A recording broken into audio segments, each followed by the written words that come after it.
So on with Condola Rashad and Shirley Chisholm.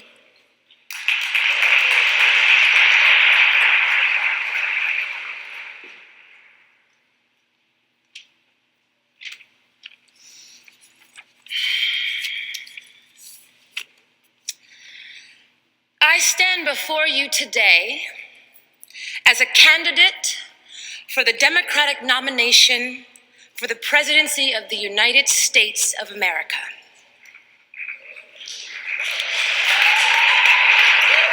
I am not the candidate of Black America, although I am Black and proud. I am not the candidate of the women's movement of this country, although I am a woman and I am equally proud of that.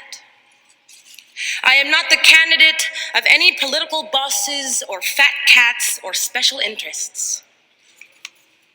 I stand here now without endorsements from many big-name politicians or celebrities or any other kind of prop. I do not intend to offer to you the tired and glib cliches which for too long have been accepted in our political life. I am the candidate of the people of America, and my presence before you now symbolizes a new era in American political history. I have always earnestly believed in the great potential of America. Our constitutional democracy will soon celebrate its 200th anniversary, effective testimony to the longevity to our cherished Constitution and its unique Bill of Rights, which continues to give to the world an inspirational message of freedom and liberty. Fellow Americans, we have looked in vain to the Nixon administration for the courage, the spirit, the character, and the words to lift us, to bring out the best in us, to rekindle in each of us our faith in the American dream. Yet all we have received in return is just another smooth exercise in political manipulation, deceit and deception, callousness and indifference to our individual problems, and a disgusting play of divisive politics. Pitting the young against the old, labor against management, North against South, Black against white.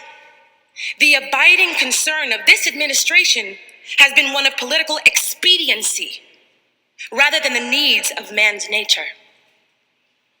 The president has broken his promises to us and has therefore lost his claim to our trust and confidence in him. I cannot believe that this administration would ever have been elected 4 years ago if we had known then what we know today. But we are entering a new era in which we must, as Americans, demand stature and size in our leadership. Leadership which is fresh, leadership which is open, and leadership which is receptive to the problems of all Americans. I have faith in the American people. I believe that we are smart enough to correct our mistakes. I believe that we are intelligent enough to recognize the talent, energy, and dedication which all American, including women and minorities, have to offer. I know from my travels to the cities and small towns of America that we have a vast potential, which can and must be put to constructive use in getting this great nation together. I know that millions of Americans from all walks of life agree with me that leadership does not mean putting the ear to the ground to follow public opinion, but to have the vision of what is necessary and the courage to make it possible.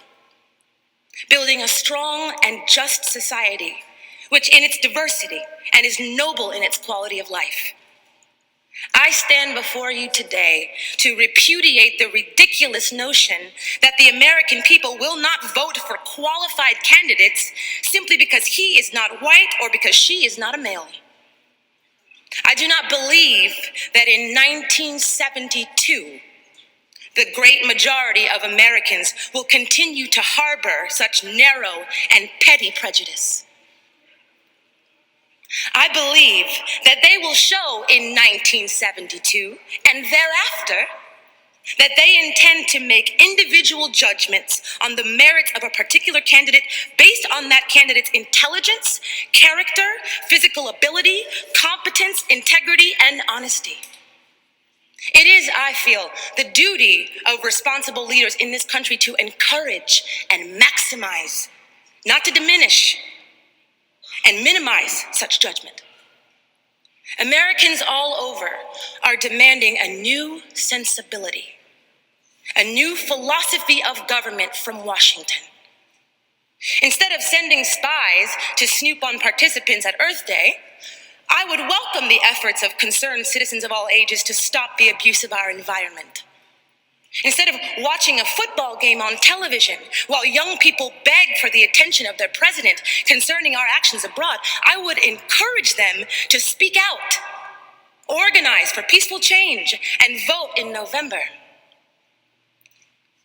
Instead of blocking efforts to control huge amounts of money given to political candidates by the rich and the powerful, I would provide certain limits on such amounts and encourage all people of this nation to contribute small sums to the candidates of their choice.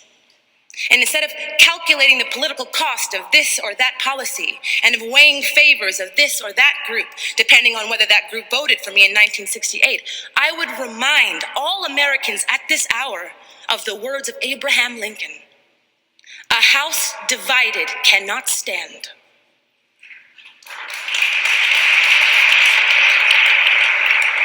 We Americans are all fellow countrymen, one day confronting the judgment of history in our country. We are all God's children, and a bit of each of us is as precious as the will of the most powerful general or corporate millionaire.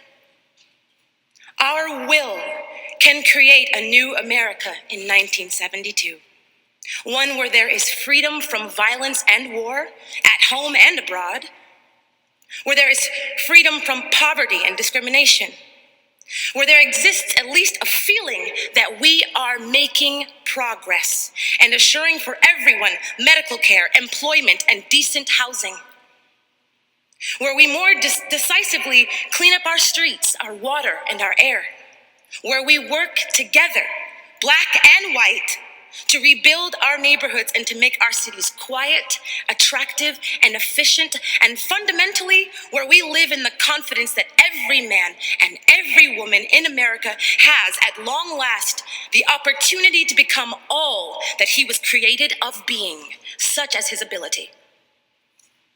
In conclusion, all of you who share this vision, from New York to California, from Wisconsin to Florida, are brothers and sisters on the road to national unity and a new America. Those of you who were locked outside of the convention hall in 1968, those of you who can now vote for the first time, those of you who agree with me that the institutions of this country belong to all of the people who inhabit it, those of you who have been neglected, left out, ignored, forgotten, or shunned aside for whatever reason, give me your help at this hour. Join me in an effort to reshape our society and regain control of our destiny as we go down the Chisholm Trail for 1972. Shirley Chisholm, Presidential Campaign Announcement, 1972.